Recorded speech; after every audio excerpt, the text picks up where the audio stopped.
Сити снова взрывает хит «Ой, был-былым». Готовы поспорить, что вы уже устали от споров о происхождении этой песни? Спокойно, сейчас объясним.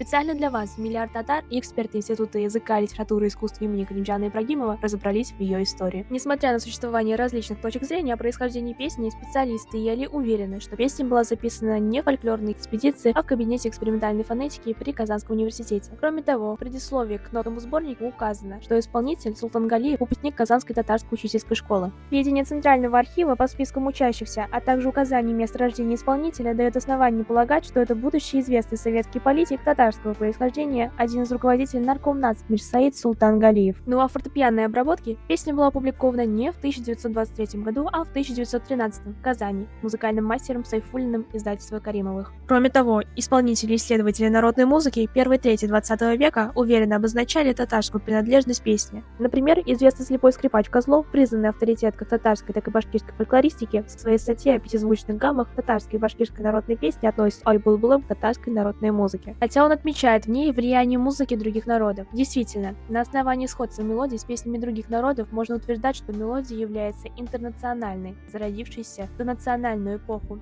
тогда как тексты оригинальны для каждой культуры.